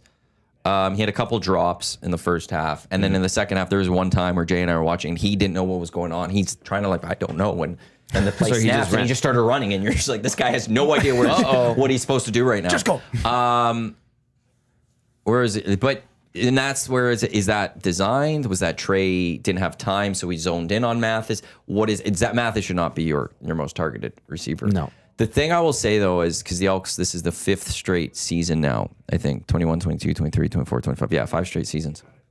They haven't won the opener of the season. Of years past, a few of them, especially in the Chris Jones era, I would walk away from a loss for the Elks in that opening win and be like, ugh. They're going to need to find some players for these certain spots. The thing I walk away from this loss from the Elks, and I'll start by saying this, I predicted a possible 0-3 start for the Sentinel Elks. And I've been saying I did not like this start of the adamant. schedule, but I still could see them winning football games. I don't look that the talent's not there. The execution wasn't there. Right. And that's coachable and that's fixable. And that's where I'm very confident about what I saw from the Elks, as much as it was a loss and it just fell apart. And credit also has to be given to Nathan Rourke. He's a damn good quarterback. Yes, he looks like he's back. Yeah. He's his rhythm, the timing of the CFL. I know last year he goes NFL to CFL, and he seemed a little bit off rhythm wise. But yeah, you're right. He was excellent, especially in that second half. Hey, the Elks had the lead going into the half. For crying out loud, it wasn't pretty, but they had it. BC made adjustments and took over. Nathan Rourke's the best player in the CFL now. He's excellent. He's back to that level where it's just now it's like, no, he's just that good. It was clutch. It was like like you're talking about second and long conversions. You're just like, he's probably gonna do something here. Boom, big gain. Boom, big gain. Could elude the pressure, elude the blitzing, Yeah. and find his receivers. He's an impressive. He was good. He was plus 750. I think at one point he was 3rd, but at most of the offseason he was 2nd for MOP. And I was like, no, this is the MOP. Yeah. I should have. I didn't bet on any of the MOP. I should have bet on him. I should have. 750 was that's it. Based on what we saw, I don't know who stops him this year. Yeah. From being MOP. I met Doug. Speaking of guys like that, I met Doug Doug Flutie? Flutie the other day. Nice. Too. He is not a big guy at all. And they were having the 80th anniversary birthday party for the Stamps for that game, and those guys were having a great time. And Fred Stamps was there. Oh, was he? Yeah. And we said hi to him, and I went up to him. I'm like, Fred, it's kind of weird seeing you celebrating with Stamps. He's like, I know, man. The sideline's weird, but these are good boys. Because he's really tight with Nick Lewis. Oh, okay. Yeah. Okay. And and I'm like, does it feel weird? He goes, yeah. Yeah, it does. So pointing it out, like where, they couldn't have established the run, Trey needs to be better. But now that you have the feeling that you're coming out of the loss, not with the idea where it's like, oh boy, that might, it might be a rough season coming up. Would you say that is the biggest positive to take away from that game, or what would that be? The positives from that game, I did like that the defense was able to force a lot of second and longs. If it's any other quarterback, I think they're getting off the field, actually. Like, they're going up against a lot of these other quarterbacks in this league. I think they're making the plays. So, actually, and look, I know if Killam in that post-game thing that we played, Avail, he did talk about fatigue, which was an interesting thing. But maybe that's just an early season thing, and but that maybe is even that they were just on the field a lot. They have a bye week coming up, so they better be rested for the 19th. Which is right, yeah, absolutely. I also have hope that, with Boyko hopefully coming back, that it shouldn't be a long-term injury. I wouldn't expect, because he was a game-time decision. So if they made that decision right before the game, he's pretty close, I would say. He should be good to go. I don't expect the O-line to be like that this season. I expect the O-line to be a lot better. And so right there, that should establish the run a little bit better.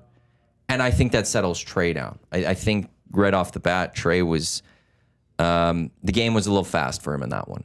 And it got to him. And that didn't help because the O-line he wasn't having time on some of those things. And so my positives are that I think where I'll just go to, it's the fact that I don't look at this team and go, there's not talent on this team. I look at this team and just went, they didn't have proper execution. They were poor in execution. And that's something that can be fixed by a coaching staff and as a season progresses. Whereas if I was sitting there going, their secondary is a little suspect this year, which I've done in the past, or that D-line didn't get a lot of pressure, then it'd be like, okay, we'll see. Like, I'll take Montreal probably on that Thursday home opener. But my confidence of them finding the win is actually a little bit higher than it was before Saturday's game, which is weird. Well, I guess, you make those predictions and then you see how the team shows up. And you point out Nathan Rourke, probably the best player in the CFL. You say bar none, like not even close. When he came back to BC last season, that was kind of the thing. Oh boy, like they got Vern Adams Jr. and Nathan Rourke, and then Rourke was kind of not playing himself, but then he had the full off season to kind of recoup, back to the game, and then he showed up in that first. So the Birmingham Barracudas with that first overall pick, right? Yeah. LT's team? Yeah. Sorry, I had to the Barracudas look pretty decent, but the Sacramento Gold Miners also picked up a close victory against the San Antonio Texans. So the Gold Miners starting off 1-0. Dusty made a great point. How is Dedrick Mills not drafted by any of those teams? Because my decision came down to Kadeem Carey versus Dedrick Mills, and I didn't think Dedrick Mills would go off for 3 touchdowns. And You're right, a lot of people did. And I could get him in the next couple of weeks still if I needed to. But I had Justin Rankin and William Stanback, so I couldn't draft him. And it was down to the 2. And I was hoping Kadeem Carey I wanted his rights. He's going to Saskatchewan. He's now signed to Saskatchewan. So that's why that move has paid off for me. Okay. I've got Kadeem Carey in Saskatchewan. I will take that. You could look at the other teams and wonder why Dedrick Mills wasn't taken. But, who was taken? AJ Ouellette was taken. Is he hurt already? Yeah. That's why Kadeem Carey is going there. Yeah. Barracudas had Javon Leake. That's a good pick.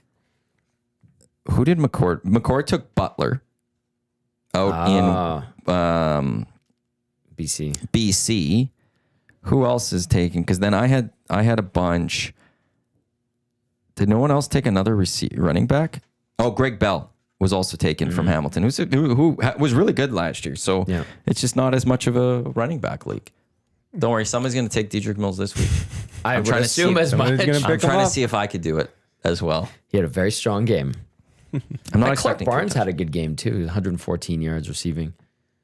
That was a bit of a surprise. It was interesting seeing the VA, and while Calgary wins, with VA was 0 touchdowns, 2 picks. I know. Well, short yardages would be a little bit. Then Dedrick Mills is running the ball into the end zone. The picks that he had too weren't great.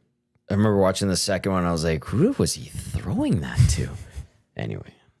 I'm just glad the CFL is back. Bye week this week for the Edmonton Elks. Although Royce Metier, and I got to double check. I got to reconfirm with the Elks. Royce Metier scheduled to be on the Hangout on Wednesday. Excellent. For an hour. So we might have a couple of Elks on the show coming up this week, which will be nice. A home opener June 19th should be beautiful down at Commonwealth Stadium. It's perfect. It's the day before Game 7. If there's a Game 7 is necessary. Or maybe the Stanley Cup will be there on June 19th. Before Game 7. Hey. Such a nice time in Edmonton, though. Like Riverhawks going, Cactus Rats as well, Elks, Stingers. Did you see what happened to the Riverhawks on Saturday night? Not on Saturday. I just know yesterday. 18 innings or something like that? Holy smokes. They apparently just kept going and going and going. They don't have those baseball rules down that they have in major leagues to keep those short. Yeah, it was like an 18-inning game or something like that. Wow. Yeah. And was that a matinee then too, or was that? No, that's a 7 o'clock start. Yeah, that was.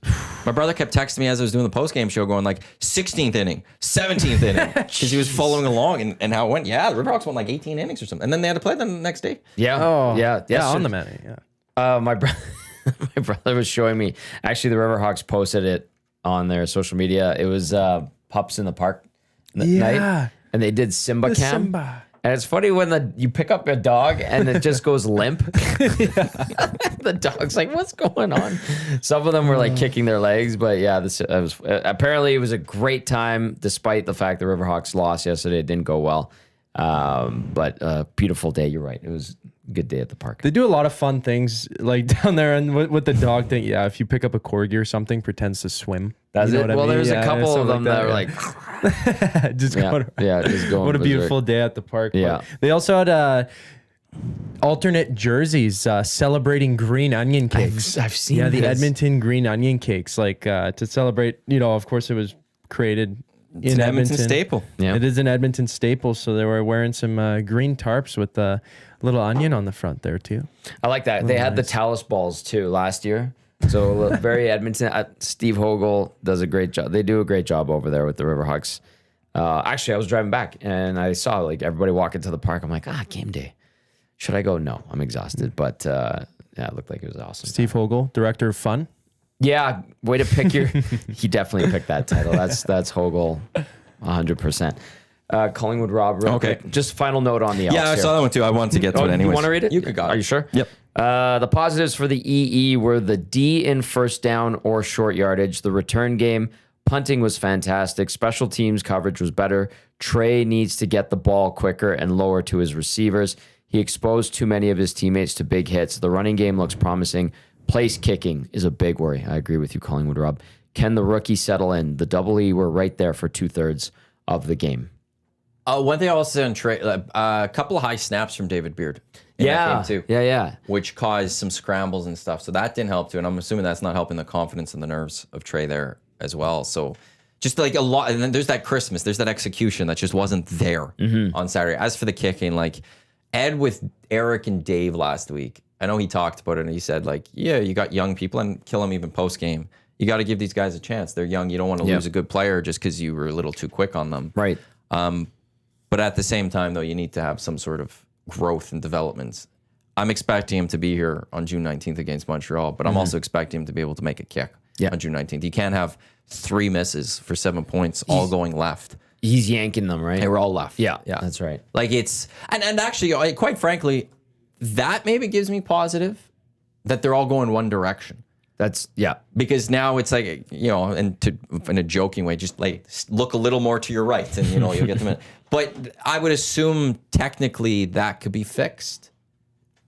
I would think so. Whereas if he's missing left and right and like all over the place, then you might be like, okay, this guy's just completely in his own head. Yeah. The fact that he is missing one way, if I had to guess, if Sean Fleming was here and I asked him, hey, is that good, or would you rather be missing all over the place? I'm guessing he'd probably be like, you want to miss one way because then you could correct that. Yeah, maybe. You're like, I got to point your toe this, or something. He'd have a little trick or something. But you need that because, like, for the offense and for the team in general, like there was a point where, how did the second half start? The Elks were up 7-3. BC started driving downfield 10-7. Arkell Smith had a great return to put the Elks in field goal range. They ran the ball with Leak, got 0 yards. Then Trey got sacked. So they settled for a field goal and he missed. Well, if he makes that, it's 10-10. That changed things a little bit. Does that give the defense a little more confidence coming on the field? Going, okay, we gave up that opening touchdown, but we're tied. Let's go. Instead, they let a touchdown go the other way. It's now a 10-point football game. And you have to completely abandon run at that point because you're down 10. Yeah. Going into close to the fourth quarter. So, again, it does make a difference. Yeah. You need those. And it's just mentally for the offense and the defense, knowing that you're getting those points as opposed to like, what do we have to do to get points? That's the part that, like, again, I do feel good actually. While there was a lot to dislike about their game, there's the positives I see is it's an execution thing, and I think they'll get it done. And it's I think a good time to have a bye week. Well, and there's not lots of new things going on with the team. Like you need some time to actually get into games and see real action to try and form it all together, right? Yes. Realistically, Yep. I mean, just like That's fair. any other team, right? So it's a long season. In the And- CFL, it definitely is. Yeah. Yeah, it you is. gonna say? I was just going to say, like, I did like Arkell Smith's game, despite the hit kind of taken away from some of the things he did on the field. Maybe this extra week gets him back into the game. 2 nice returns. Yeah. He got the big catch on When- one of Trey runs. Did he? Here's my question. I was going to ask, and I'm glad you brought that play up. Should Trey have zipped that in there quicker? Tarkel Smith? Yeah. I don't mean, I'm think not- so. Because I think he's just going, like, the play's broken. Yeah. Let's just get this completion. Not and a, that was can a I huge hit him gain. where then he could take it into the end zone. Like, let's just get this completion. And he put a nice touch getting it to him for that. It was the same with, like, Rankin, a nice touch just to make sure the play is completed, and then you could worry about getting more yards Yeah. after that. Okay. I'm sitting there watching it, and I was like, holy smokes, good job. And then he floats it into Smith. I'm like, that's a good gain. But immediately I was like, if he got it in there like a quick zip, could Smith have had an extra step to punch it in? They eventually got the touchdown on the drive. That did drive they was not? a touchdown, yeah. Exactly. The So- flip side to that is if you put a little more zip and Arkell Smith can't handle it or something, or you Yeah, put it that as is just a little off, it's an incompletion. So yeah, I think he just that's kind of just nestled one. it in there. His play's broken. Let's just get the big gain and continue this drive. Fair enough. And that's, I was just curious. That's where I was looking at. Where it's on, and Rankin was so close getting a touchdown on his one. He was. He had a nice, like, everyone's going to look at the Trey play and what he did there, but Rankin went for like 25 yards or something. Yeah. He almost got it in the end zone. He had to like get by like 3 or 4 Lions too. He's a little bulldozer too. I know Javon Leake's kind of known for that, but Rankin can plow pretty good. The new uniforms look really sharp, by the way. They just look right. Yeah, I no agree. kidding. I was just gonna mention that. Like, I've been needing to get an Elks uniform. Now it says Edmonton on the front. Of course, it's got the gold trim and the green, and throw back a little bit to the old school kind of Zach, you vibe to the likey? jersey. I like it. Zach, Big you time, big likey. time. Very good. And their hats and stuff too down there are great. Like one of my buddies got a hat. I'm like, oh, that's a new Elks hat, and it looks really sharp. Like it has that retro vibe to it Yeah. as well, but it is brand new for the Elks this season. Well, you know, a couple guys might be able to get you a bit of a discount. Indeed. I need to get a jersey. What jersey would you get? I need a Trey jersey. Uh-huh. Straight up. Yeah. You are the That was president it. Well, of that's the the fan thing. club. Like, I can't continue without that Trey jersey, but I want to wait to see what these new jerseys look like. Would you have a little patch that says President of Trey Ford Fan Club? No, on don't need on the that. front, or- No? Although It's on his business card. it's like the, what is it? What was Hogel's title? Director of Fun. Director of Fun, Fun. yeah. It's just the self-appointed. Would you and all put that it stuff. above or below COO of Edmonton's? Well, clearly above. You don't need to put that lower. Portions of this hour of the EST Hangout. They're brought to you by the Finnish Long Drink Legend of 1952. A drink unlike any other sparkling refreshment, real liquor. Longdrink.com/Canada, where you can enter in your postal code and find a liquor store and establishment nearest you where you can grab the Finnish Long Drink. A great drink for the summer. Also, if you are going to Game 5, because there for sure will be a Game 5 of the Stanley Cup final. You can pick it up at Rogers Place with their partnership with OEG, as this one will come back to Edmonton for sure. Tonight is Game 3. Thursday is Game 4. And then the short travel for game back here, or the short time before travel before Saturday with Game 5 because of the NBA Finals on Wednesday. It's pushed some things around. I'm sure there'll be somebody complaining in the media about the tough travel getting back to Edmonton. Everybody With a has short been time. complaining about it. With a short time. Absolutely. And then they drowned their sorrows and complaints in booze yesterday on the beach. So Oh, why are we tired? No, I'm kidding. yeah, and then they'll come back here. It's going to be lovely and pleasant, and they'll be like, "That's all good." Actually, the end of this week's a little. You get dicey. Well, it's just rainy. Oh, come on. What do I have for 7 days? 25 today, 23 tomorrow, 22 cloudy Wednesday, 18 60% chance showers at Thursday. Friday just shows rain and 18. Saturday rainy, 17 60% chance. Sunday rainy, 18 60% chance. Hopefully that one changes Yeah, I hope so, because too. Fix it, Josh. well, and it's Get Sunday's those weather Father's machines Day. rolling. So and I know Yeah. there's be a lot of dads out there that maybe want to go golfing and stuff. Or hit up a patio. Yes, let's do. Although we've got a fair amount of rain, it will clear out the smoke that we're having right now. Oh, big time. Because It was bad in Calgary too. Like it was nasty. Well, it was pretty bad in Ontario and stuff because of the Saskatchewan ones and Manitoba ones. Is it blowing east? Usually it would go east. Yeah. For the most part. So we're at that time of the year again, which is never fun. That's not good. No doubt. Well, deeper into the playoff run, like down in Ice District, are they adding like more? I'd assume they'd add more security and stuff like that. Yeah. Or is it kind of full well from the first round all the way up to now? Or do they keep adding things? Think over I the- haven't noticed more yet. because they had the stage, they're- right? They had Triumph playing. Like, of course, they had to do different things there, but They clear it out very quickly and efficiently. Yeah.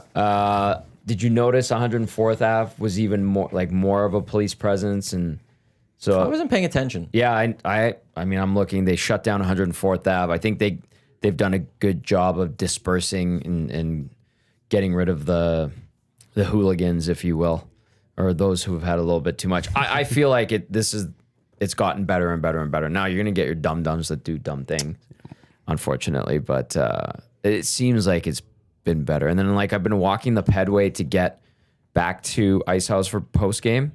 And there's a lot of people that'll watch or like linger in the pedway, but they've cleared that out as well.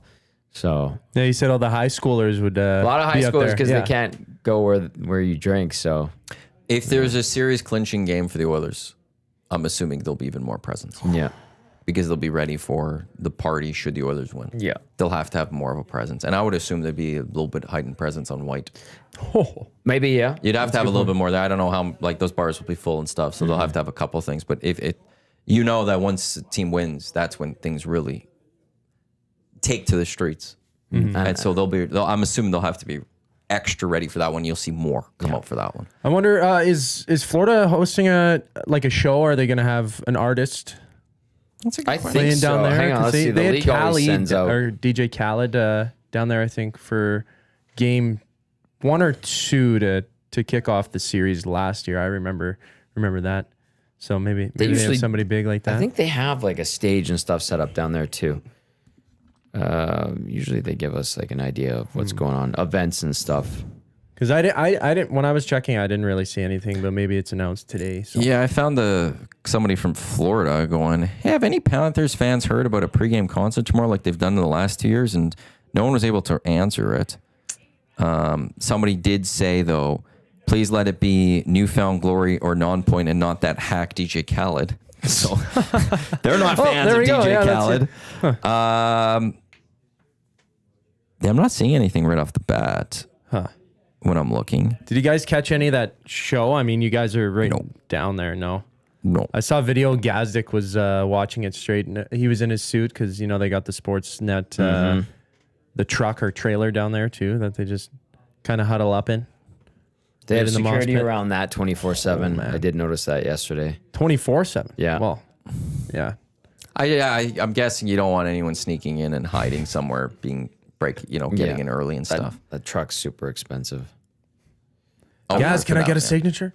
Well, I saw Gazdic. I went to talk to him a little bit at the game because I owe him a Glue Crew hoodie.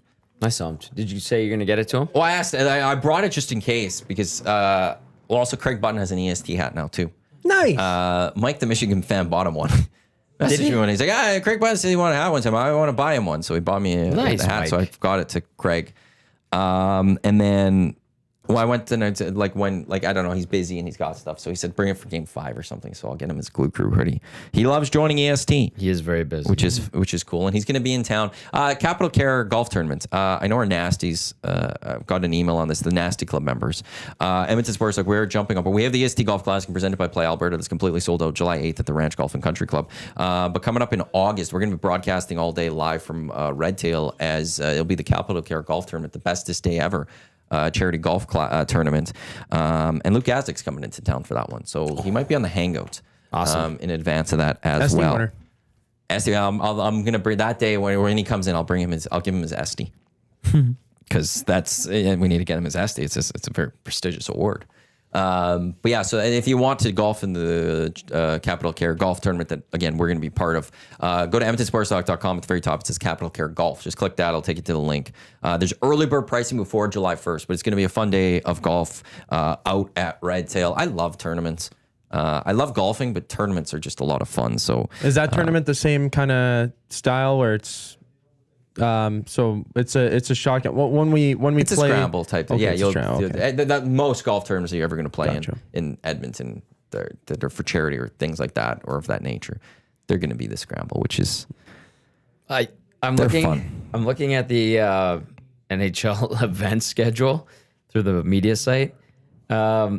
Apparently, the media party at MKT was awesome. oh yeah. Everyone had a good time. Everyone was a little bit tipsy.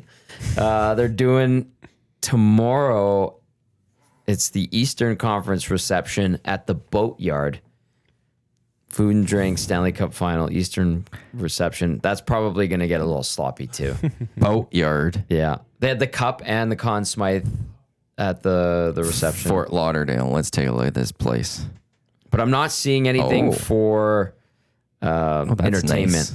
Well, that'd be a bit of a missed opportunity, though. I feel like you want I don't know, you want to add to the experience. Like one triumph. Panthers just mean business. No, Yeah, all They're business. not here showing for up. any other fun. They're here to win twice. right. Are there any Panthers fans even watching? No, I'm kidding.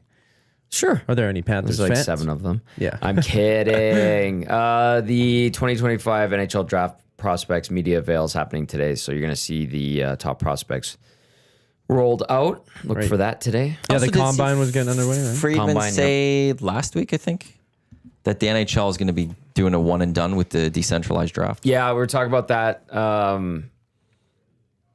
It sounds like I don't know if Friedge elaborate. He probably did, but talking to the NHL PR people and teams and stuff, it was like they wanted to do it and they saw how the NFL does it, and then they're like, "All right, I guess we'll do it." And then they went to the league at the meetings and were like, this is weird. So they're going to go back to, everyone was just like, we're just doing it for the sake of doing it, I guess. So it's a one and done. Well, the NBA does it too. I do stand by. I think there's a value in the decentralized draft where you could do it up in your respective cities. Where Yeah. you do the draft somewhere, and then that night you get that player on a plane to your city, and the next day you do some event with that player, like do a media avail at Rogers Place in the Hall of Fame room, and then do a nice little win your way in with season ticket holders and meet the first round pick. Like there's something that could be done where you could do it like immediately, and it's still during the draft, because the other leagues do it and they do it well, but at the same time, the one thing I would say to counter the NHL doing it, because the NFL is doing it, is you're not getting hundreds of thousands of people. Yeah, through they the had NHL draft. 200,000 people in Green Bay, for crying out loud. Like that's like the whole city and then some. Yeah. No, it was apparently everyone's like, okay, like teams and the league were like, well, you guys wanted to do it, but no, we thought you wanted to do it. Well, why are we doing it? Well, we're committed, so we got to do it. And let's go back to normal next year. That's how it was summed up to me. Do we I'm really like, want to do it? Oh, I guess I no, quite we have frankly to. don't care. The draft is one of the most tedious things to cover. The best part of it is the media parties. So have both of you guys been to a draft? Have you I've covered like 8 of them. I went to one. Yeah. just one? Which year was that Philly. you went I to? don't even remember who was taken. Philadelphia. I went to Slavkovsky going over Shane Wright. Oh, Montreal. that was a building. shocker. I have a when video he on my fell to phone. fourth. Mm. Whole originally when they said Slavkovsky, it was like dead silent for like they must have played it up on the TV, because you look back at the clip and like it sounded loud. It was shocked. Everyone was shocked around the whole building, and then eventually some fans were cheering and stuff. But Yeah, I remember watching that. Like you could feel it through the TV. It was just like, Yeah. wait, Oh, did I hear that right? Yeah. You all right? Yuri Yuri Slavkovsky. Slavkovsky. And he Yeah. Wright slipped all the way to 4. And I don't think it's been a miss. No.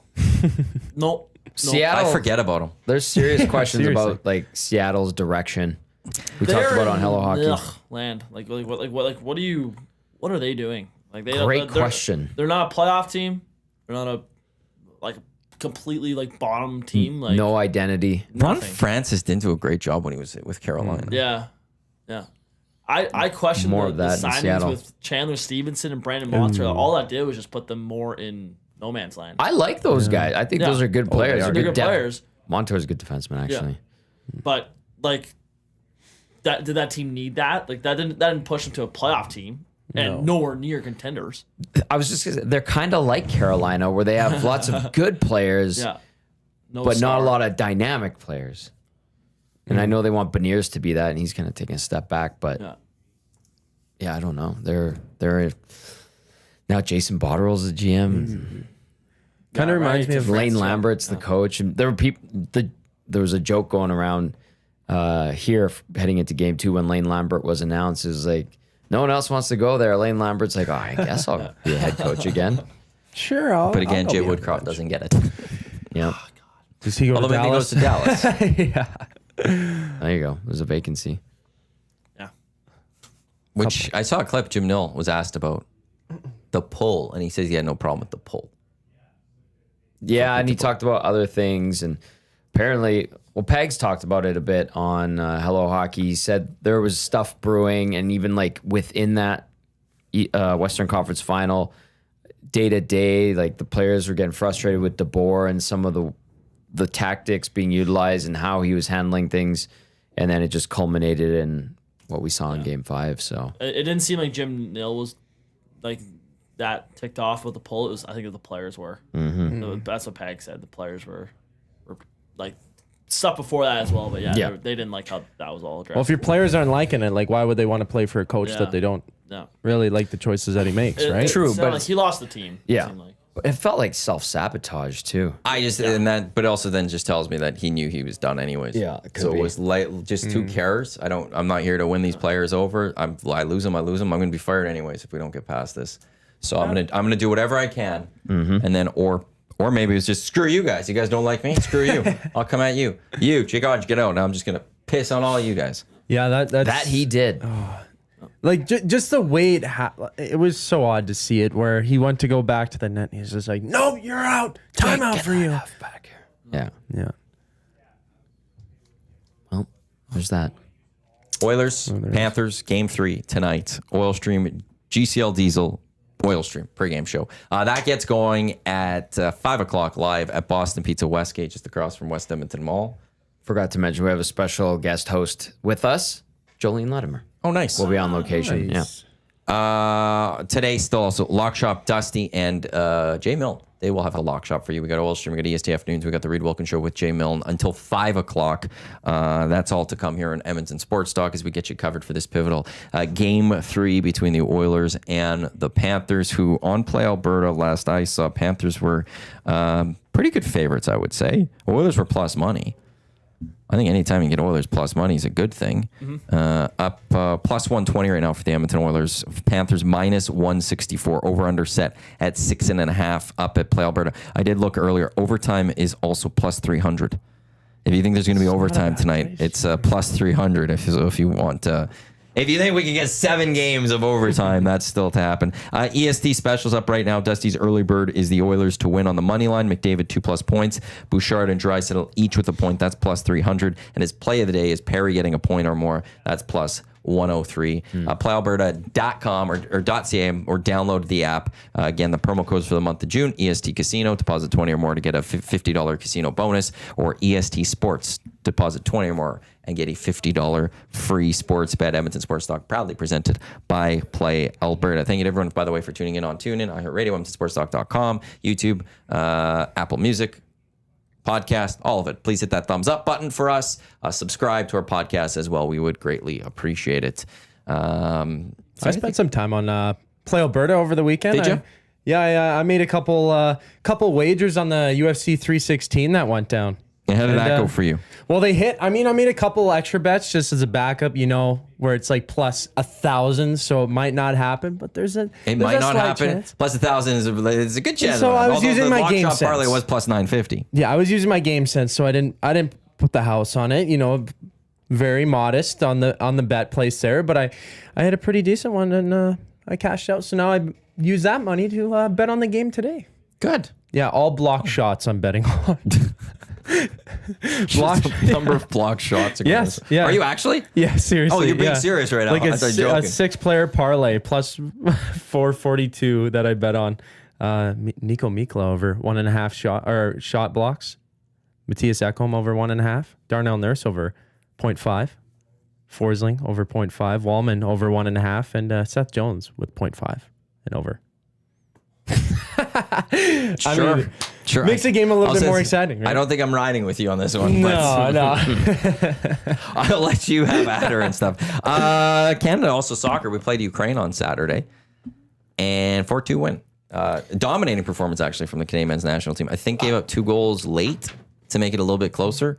We play Ivory Coast tomorrow. How much Canadian Shield? Does that win over Ukraine carry, like, weight-wise? Like, is it an impressive win, or... It's a pretty good win. Ukraine's a decent team. They've been to World Cups, Ukraine. Yeah, like they're not Spain or anything like that, but they're a good country. And the world rankings are pretty equal. right. Yeah. Okay. The other thing too is it's for Canada. It's just as you're getting ready for next year's World Cup. We're now just a little over a year away. I think it's June 11th it starts, if I'm not mistaken, next year. You're just trying to get as much play time against quality teams as you can. And Jonathan David with 2 goals in that one. I want to make sure I get the name right because he's a newer addition to the Canadian team. Promise is his name. He came in and he scored. So there's some more scoring ability on this team. And we already had some scoring ability on this team before. Promise Akinpelu. I'm gonna mispronounce. I'm gonna have to learn that one. Does the back of his kit just say Promise? Because that would be clutch. That would be pretty. Yeah, I thought awesome. that was his last name for a second. I'm like, wow. And Tajon Buchanan scored. He looked pretty good in that one. So back from that injury a little bit more. So it's nice. And we got the Gold Cup coming up in a couple of weeks. So yeah, it's a nice win. With us taking on Ivory Coast. Ivory Coast is pretty good too. What are they in the World Cup rankings? When's that again? Tomorrow, I believe. Tomorrow. Oh, a quick turnaround there. Soccer. There's usually the 2 games that you play in that little schedule there. Although they lost in New Zealand in the second game of that. Ivory Coast world ranking 41. So Canada's better. Canada should get the win. Let's go. When does that game start? Is it during the day or later in the day? Or It'd be like a 5, if I'm assuming. 6:30 tomorrow. 6:30. Is it in Toronto as well? Yeah. It's just it's this new thing, the Canadian Shield. And also the Americans lost. Again? Their manager, Pochettino, he's the first manager since Klinsmann in 2015, I think, to lose 3 straight matches. Uh-oh. So things aren't going good for the U.S. That's too bad. I'll take it. Shucks, huh? That's a I shame. hate to hear it. Bring in Angie. Very few people will understand that comment right there. Very few people. Because I don't. Did I you? didn't catch that reference. Benny, did That's you fine. get that one? No, you guys aren't soccer people. I don't expect any of you to get that one in any way. Adam Zeal, if he was in the nasty chat, he might be able to. He'd catch that one a little bit. So, Big Uke, you'd love to see that for the U.S. Shucks, darn, eh? Yeah. That's so. It's so all too unfortunate. bad. It's all too bad. Yeah, it's a little World Cup. It's your way. I gotta start booking hotel rooms. Ooh. Are we all going out there? No. Oh, this is for me. I don't care about Just for you, anyone yeah, else. yeah. Oh, okay. I'm going to this World Cup. I'm going to go watch these games. I want to get in the supporters section. Actually, Huss got to the game. He sent me a couple of pictures while he was Saw there. that. So that was cool. But no, it's like, and I was looking at hotels, just prices, and they weren't available for June yet next year. Because at one point I entered an Expedia. I'm like, oh, there's like no hotels. They're all booked up. But then I went on certain sites, like hotel sites, and you can only book so far in advance, and I couldn't do June yet. So I'm gonna have to book that soon because I think it'll be soon. Again, how did Jesse Marsh not get hired by the U.S.? That's a great question. And like he's beaten his chest for the Maple Leaf, which is I'm just astounded by. He is fully bought into being Canadian. Yeah, how did they not hire him? Like, wasn't he the obvious choice? He was, but then they kept their Bellharter. They brought him back, and Marsh didn't get the job. And then Canada was like, we'll take you. Actually, it was between us and South Korea, and it fell through with him in South Korea. So he came here, and it was like, that's a shame. We're stuck. I always held out hope, and I knew it was never going to happen, but I still held out hope Ancelotti was going to come to Canada. Because he married an Italian lady or a Canadian woman, girl from Vancouver. And he once threw out that if he ever coached the national team, he joked that so maybe Canada one day. So all of us in Canada are like, oh my God, he's coming. Bring him here. Although I wish he didn't sign on Brazil because Italy could use him right now. Their manager's managing his last game today. Is that what Bloody. Eric was talking about? He resigned, or no, he got fired yesterday, but he's going to manage today, and they got to figure out who their next manager is because they lost to Norway 3-0. And So he I'm got worried fired, but he's still gonna.